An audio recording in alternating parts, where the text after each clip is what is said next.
DXKP Pagadian, DXXX Zamboanga, DXDX General Santos.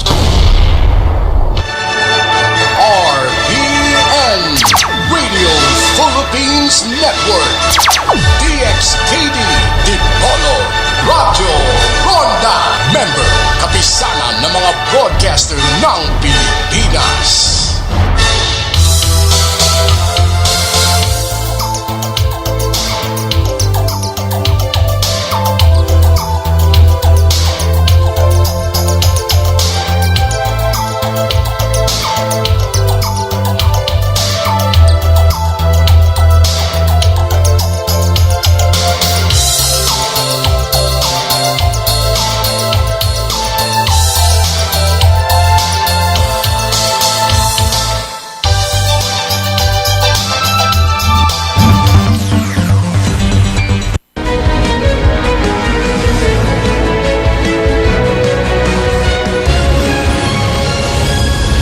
Newsnight, where we go above and beyond the headlines. I'm Pia Ontiveros. Tonight on the program, a rusty warship at the center of tensions in the West Philippine Sea.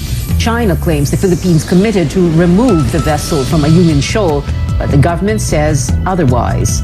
More political parties, including those that produce the country's past presidents, forge an alliance with the Marcos-Duterte tandem.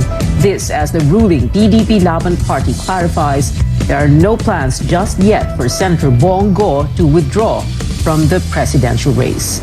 And this former Philippine-based journalist just got lucky. She got a front row seat, literally, to a crosswalk performance at the Korean boy group BTS in Los Angeles. The government makes it clear there is no commitment to remove a rusty World War II vintage vessel from Ayungin Shoal in the West Philippine Sea. The Philippine Navy deliberately ran the BRP Sierra Madre aground in 1999 after China occupied the nearby Mischief Reef in 1995. The ship is the only thing that is keeping China from occupying the shoal. But Beijing claims the Philippines long agreed to pull the ship out. Tristan Odalo has more. The Defense Department refutes China's claims that the Philippines commits to remove BRP Sierra Madre in Ayungin Shoal. In a statement, Defense Chief Delfin Lorenzana says that BRP Sierra Madre has been on Ayungin since 1999 and the government should have removed it if there is any commitment. Lorenzana insists that Ayungin Shoal is within the country's exclusive economic zone and continental shelf. The country also maintains sovereign rights in the area through the UNCLOS and the Arbitral Tribunal's 2016 ruling favoring the Philippines. The defense chief accuses China of trespassing. He also says the Chinese have no business in the West Philippine Sea. On Wednesday, the Chinese Foreign Ministry demanded that the Philippines honors its commitment and remove BRP Sierra Madre from Ayungin Shoal. Beijing added that the resupplying mission was only allowed due to, quote, a special arrangement and out of humanitarian considerations. In a forum on Thursday, Lorenzana maintains the country's position on Ayungin Shoal, while retired Supreme Court Senior Associate Justice Antonio Carpio says that China is bullying its Asian neighbors and emboldened by its Coast Guard law. That China is bullying its smaller neighbors in the South China Sea.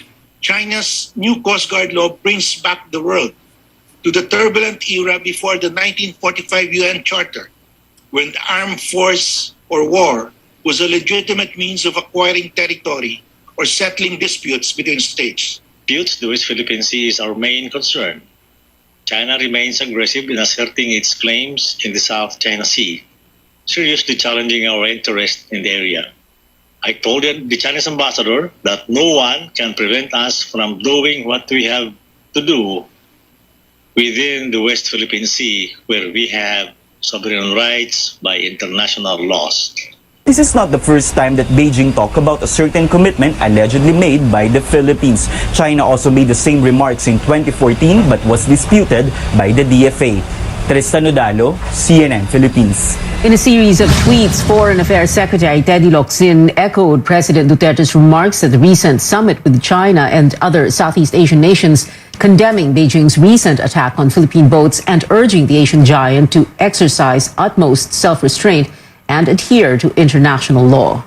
Lawmakers and aspirants strongly rejecting China's demand to remove the BRP Sierra Madre from Ayungin Shoal. Senator Grace Poe says China has no right to dictate what the Philippines can do within its waters. She describes Beijing's statement as another, quote, display of utter arrogance and aggression that we must not take sitting down. Re-electionist Senator Joel Villanueva also says trespassers have no right to issue an eviction order. Meanwhile, presidential aspirants believe the Philippines should not withdraw its outpost from Ayungin Shoal. Vice President Leni Robredo insists the shoal belongs to the country, and this fact is not debatable. Senator Ping Lacson wants the country to strengthen its presence in Ayungin Shoal, saying if elected president, he will order the refurbishing of the BRP Sierra Madre and send another ship there.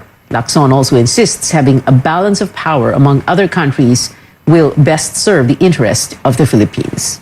Hindi naman ito subject to opinion kasi meron ng ruling.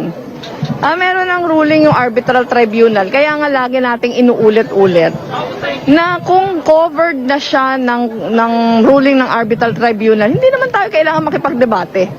Klaro na bahagi ito ng ating EEZ. At yung meron tayong sovereign rights over dito, dapat yung enjoyment ng resources doon ay exclusive para sa mga Pilipino. Ang kailangan doon, ma-prevent natin yung war, pero kailangan merong balanse. Hindi yung isa lang yung nambubuli at yung maliit na bansa lagi nabubuli. So yun, nando tayo ngayon at yun ang aming direksyon ay pupursue. Kailan palakasin natin yung ating alliances through bilateral and multilateral agreements sa mga bansa na pwedeng, na may sariling interest din, ano?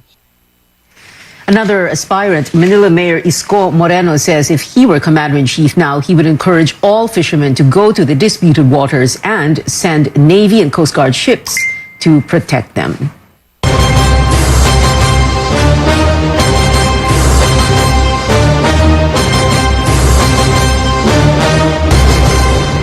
Well, after admitting that he may still withdraw from the presidential race, Senator Bongo issues a cryptic statement saying this may not be his time. Go explains he has been hesitating over the past few days after following the decision of President Duterte and the ruling PDP Laban party for him to seek the presidency. He also cites dirty politics but did not elaborate.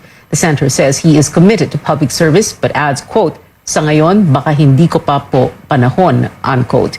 He hints at making a sacrifice for the sake of the president and their supporters.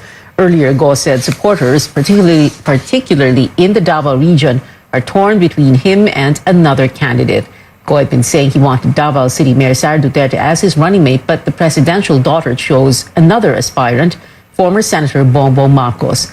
Go is running under the Federalismo ng Dugong Dakilang Samahan, or PDDS, an ally of the PDP Laban. Leaders of both parties say it is normal for candidates to feel overwhelmed or entertain the thought of backing out, and Go, they say, was just being honest about it.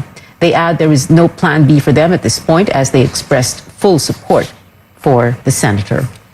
Four political parties backed by some of the biggest political clans form a so-called uni-team for the Marcos-Duterte tandem. Rexter Media reports it includes parties that produced former presidents.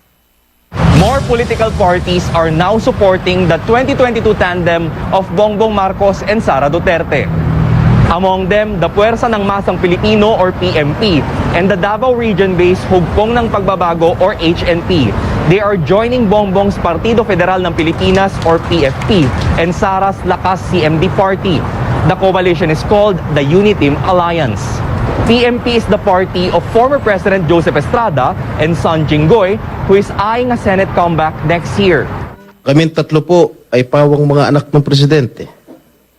Hindi na po talaga maalis sa aming kamalayan, sa aming dugo, at sa aming mga puso ang makapaglingkod sa ating mahal na bayan. Former Presidents Gloria Macapagal Arroyo and Fidel Ramos, meanwhile, are Lakas CMD stalwarts. Ramos founded Lakas CMD 6 years after leaving the Marcos regime at the height of the 1986 EDSA revolution that toppled the dictatorship. House Majority Leader Martin Romualdez says